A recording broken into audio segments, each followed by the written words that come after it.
A Bíblia diz no livro de Atos, no capítulo 12, nos versículos de 1 a 21.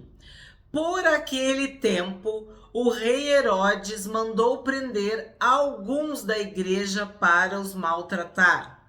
Mandou matar a espada Tiago, irmão de João. Vendo que isto agradava aos judeus, prosseguiu, mandando prender também Pedro. E eram os dias dos pães sem fermento. Depois de prendê-lo, lançou-o na prisão, entregando-o a 4 escoltas de 4 soldados cada uma para o guardarem. A intenção de Herodes era apresentá-lo ao povo depois da Páscoa. E assim Pedro estava guardado na prisão, mas havia oração incessante a Deus por parte da igreja a favor dele. A perseguição na história da igreja é uma constante, mas a oração era incessante. E isso é exatamente como nos nossos dias. Há uma igreja perseguida no mundo, mas há uma oração incessante. Nós clamamos, nós suplicamos, nós intercedemos a Deus pelos nossos irmãos. Sabemos que muitos países não aceitam o evangelho, não aceitam o cristianismo. E os nossos irmãos são perseguidos. Pois bem, aqui Herodes, o rei Herodes, mandou prender alguns da igreja para os maltratar. E mandou matar a espada Tiago, irmão de João. Então, a Bíblia está falando claramente, Lucas está explicando que o Tiago, que foi morto, a espada, é o irmão de João. É o irmão do apóstolo João. É Tiago, filho de Zebedeu, filho de Salomé. Era Pedro, Tiago e João, o trio, né? Então, o que foi morto a espada é Tiago, irmão de João. Tiago, apóstolo do Senhor Jesus, que é diferente do Tiago, irmão do Senhor Jesus. É diferente do Tiago que escreveu a carta de Tiago. Então, tu tem um escritor bíblico que se chama Tiago, que era irmão do Senhor Jesus. E aqui está sendo relatado a morte do apóstolo Tiago, irmão de João, filho de Zebedeu e de Salomé. Tá explicado? Que eu já falei para vocês que acredita-se que era primo do Senhor Jesus, porque acredita-se que Salomé era irmã de Maria. 6. Na noite anterior ao dia em que Herodes ia apresentá-lo ao povo, Pedro dormia entre 2 soldados, preso com 2 correntes. Sentinelas junto à porta guardavam a prisão. Então, Tiago foi morto à espada e Pedro estava preso. E ele queria meio que repetir, né, o que aconteceu com o Senhor Jesus. Mas os planos do Deus eterno eram outros. E olha que interessante, Pedro dormia. O Senhor Jesus, porém, dormia. E também lembra que quando Jesus estava no Getsêmani, ele levou Pedro, Tiago e João, né, eles ficaram mais perto do Senhor Jesus. E eles dormiram. E Jesus pergunta, Pedro, tu não consegue vigiar por 1 hora? Então aqui Pedro também estava dormindo. 7. Eis, porém, que sobreveio um anjo do Senhor e uma luz iluminou a prisão. O anjo tocou no lado de Pedro e o despertou, dizendo, levante-se depressa. Então as correntes caíram das mãos dele. E o anjo continuou, coloque o cinto e calce as sandálias. E ele assim o fez. O anjo lhe disse mais, ponha a capa e siga-me. Então, o que acontece? Pedro é liberto da prisão. Aparece um anjo, aparece uma luz e as correntes caem, as correntes caíram. Então, na presença de Deus, tu é liberto. A atuação de Deus, o sobrenatural, o celestial, a visitação dos céus na terra, né, através desse anjo, libertaram o apóstolo Pedro. 9. Então, saindo, Pedro o seguia, não sabendo que era real o que estava sendo feito pelo anjo. Vou ler de novo. Então, saindo, Pedro o seguia, não sabendo que era real o que estava sendo feito pelo anjo. Ele pensava que era uma visão. Pedro não estava entendendo, não estava discernindo. Para ele, aquilo ali não era real, era uma visão. Depois de terem passado a primeira e a segunda sentinela, chegaram ao portão de ferro que dava para a cidade, o qual se abriu automaticamente e, saindo, enveredaram por uma rua e logo adiante o anjo se afastou dele. Aqui o que me chama a atenção? Portão de ferro que se abriu automaticamente.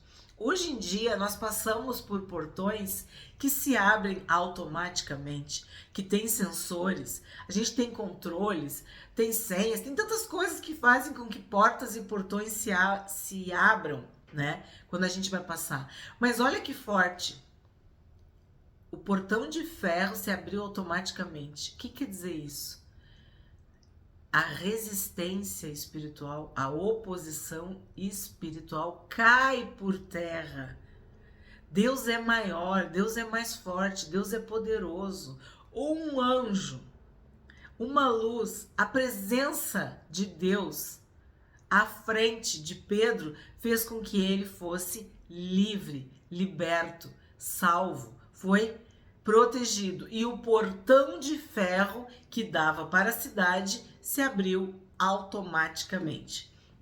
Então Pedro, caindo em si, disse: agora sei que de fato o Senhor enviou o seu anjo e me livrou da mão de Herodes e de toda a expectativa do povo judeu.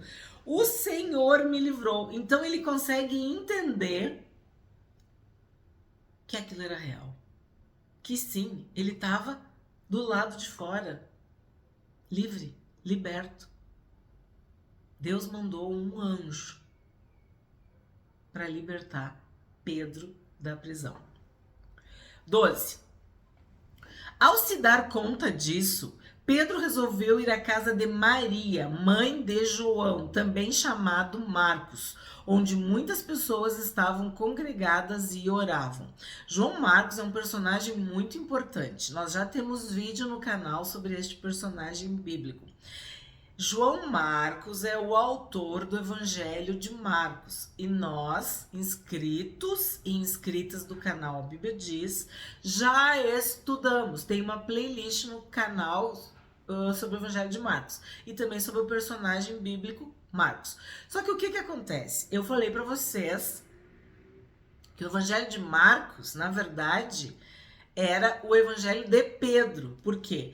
Porque Pedro, um homem simples, inculto, um pescador, relatou para João Marcos.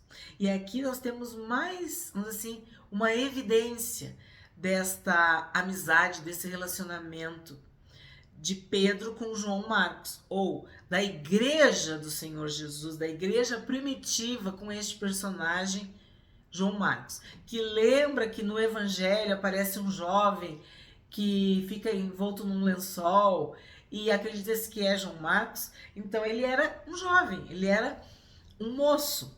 E Pedro conta para João Marcos e Marcos relata. E esse é o Evangelho. Esse foi o primeiro Evangelho, por isso que ele é tão direto, objetivo, mas também cheio de detalhes que mostram o ponto de vista de uma testemunha ocular que era Pedro. Então, este João Marcos aqui é o autor do Evangelho de Marcos. Certo? 13. Quando ele bateu à porta da frente, uma empregada chamada Rod veio ver quem era. Rod quer dizer rosa ou roseira. Então Pedro vai para a casa de Maria, que era a mãe de João Marcos, e uma empregada chamada Roseira, abre a porta. Ó. Quando ele bateu a porta da frente, uma empregada chamada foi ver quem era. Ó, presta atenção, ele não abriu. Foi ver quem era. Reconhecendo a voz de Pedro, ficou tão alegre que nem o fez entrar, mas voltou correndo para anunciar que Pedro estava à porta. Então, o que acontece? Rod, né, a nossa rosa, a nossa roseira, ficou tão feliz em reconhecer a voz de Pedro que esqueceu do principal, que era abrir a porta para Pedro. Lembra que havia oração incessante da igreja por Pedro. Então os outros disseram: você ficou louca? Ela, porém, persistia em afirmar que era verdade. Então disseram: é o anjo dele. Enquanto isso, Pedro continuava batendo. Quando abriram a porta, viram-no e ficaram admirados. Então isso acontece, né? A gente ora, a gente pede, e quando Deus responde, realiza, a gente fica admirado. Então eles estavam orando por Pedro, pela vida de Pedro, pela libertação de Pedro, mas quando Pedro está verdadeiramente à porta, na porta, eles acham que a empregada tá louca, né? Por isso que eles ficaram admirados. 17. Ele, porém, fazendo-lhe sinal com a mão para que se calassem, contou-lhes como o Senhor o tinha tirado da prisão e acrescentou: anuncie isso a Tiago e aos irmãos. E saindo foi para outro lugar. Então agora tu tá assim convicto de que o Tiago que foi morto à espada é o apóstolo, é o irmão de João. E que agora Pedro está dizendo: anunciem isto a Tiago e aos irmãos. Então, Pedro está dizendo para avisar Tiago, irmão do Senhor Jesus, que era líder da igreja também. Assim como Pedro, o próprio livro de Atos diz que Pedro e Tiago, Pedro e João eram reputados como colunas da igreja. O apóstolo Paulo também fala isso. Então Pedro pede que eles avisem, anunciem isto a Tiago e aos irmãos. E saindo foi para outro lugar, porque talvez seria óbvio procurar Pedro na casa de Maria, mãe de João Marcos. 18. Quando amanheceu, houve grande alvoroço entre os soldados sobre o que teria acontecido com Pedro. Herodes, tendo-o procurado e não o achando, submetendo as sentinelas a interrogatório, ordenou que se aplicasse a pena de morte. E descendo da Judéia para Cesareia, Herodes passou ali algum tempo. Então as sentinelas pagaram com a vida. Elas foram, na outra tradução dizia, elas foram justiçadas, quer dizer, Herodes tinha sede, né, de morte, de sangue.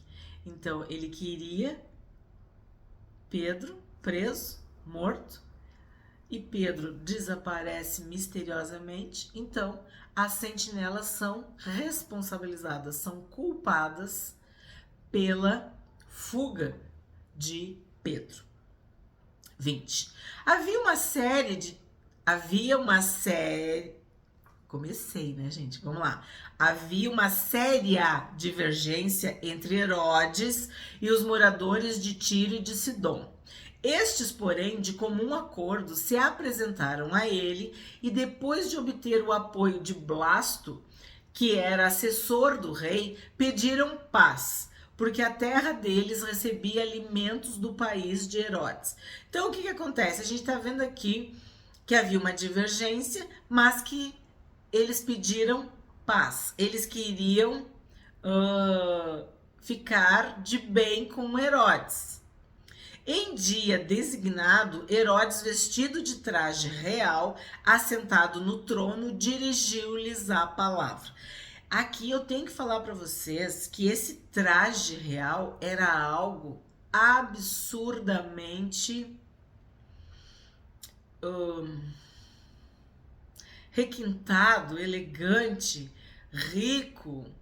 Era uma ostentação. Os historiadores dizem que este traje real de Herodes era de prata. E ele, a gente vê hoje em dia, né, mulheres que encomendam vestidos de rubis, de diamantes, de ouro, enfim, de materiais preciosos que tornam aquele vestido uma verdadeira obra de arte e uma fortuna. Pois bem, aqui esse traje real que Herodes estava vestido era de prata. Não era um tecido normal, não era nada normal, era algo absurdo. Então, resplandecia, brilhava, era algo que deixava todos boquiabertos, tá? Eu precisava explicar para tu ver o que vai acontecer na sequência. Em dia designado, Herodes, vestido de traje real, assentado no trono, dirigiu-lhes a palavra, e o povo gritava: é voz de um Deus e não de um homem. Então, diante do que ele falava, eles se manifestaram. Mas tu não pode esquecer que a vestimenta, né, a pompa e a circunstância também impressiona os seres humanos. No mesmo instante, um anjo do Senhor feriu Herodes, por ele não haver dado glória a Deus, e comido de vermes morreu. Então aqui eu preciso ponderar com vocês várias coisas, ou algumas coisas. Em primeiro lugar, Deus não divide a glória dele com ninguém. Mesmo um rei sabe que a autoridade que ele tem vem de Deus, né? O próprio Senhor Jesus falou para Pilatos, nenhuma autoridade tu terias se do céu não te fosse enviada. Pois bem, diante do louvor, da adoração, da glória, da majestade, Herodes se curva, vamos dizer assim, ele se entrega. As pessoas o reverenciaram. Ele recebeu o louvor para si. Então, ele rouba a glória de Deus. Deus não divide a glória dele com ninguém. A partir do momento que ele aceita a glória para si, ele é voz de um Deus e não de um homem, ele reconhece, ele pensa, eu sou um Deus, eu não sou um homem. E isso acontece muito com artistas, com atletas, com pessoas famosas, ricas, belas, inteligentes, fortes. É a vaidade, é a soberba, é a idolatria, é aquela, vamos assim, malignidade que o ser humano tem quando recebe elogios, quando recebe reconhecimento. Como o Senhor Jesus disse também para os fariseus que eles gostavam de ser reconhecidos, de terem os primeiros lugares. Então aqui Herodes recebeu o louvor e gostou. Ele recebeu para si, ele acolheu que ele não era um homem, ele era um Deus. E o que acontece? Ele não dá glória a Deus. E ele é comido de vermes. E ele morre. A soberba, a vaidade, a arrogância de Herodes é tão absurda diante de Deus que ele é punido com a morte. E aí a gente tem que ponderar. Pedro, lembra? Na cura, ele disse, não, eu sou um homem igual a ti. Ele não queria adoração nem que ninguém se prostrasse. Então, uma pessoa que tem o Espírito Santo, ela jamais vai querer ser o objeto de louvor ou de adoração de quem quer que seja. Não, toda honra, toda glória, todo louvor, todo reconhecimento para Jesus, para Deus. 24. Entretanto, a palavra de Deus crescia e se multiplicava. Independente da perseguição, a palavra de Deus crescia e se multiplicava. Barnabé e Saulo, cumprida sua missão, voltaram de Jerusalém, trazendo consigo João, também chamado Marcos. Então, Paulo e Barnabé eram missionários, estavam cumprindo a missão.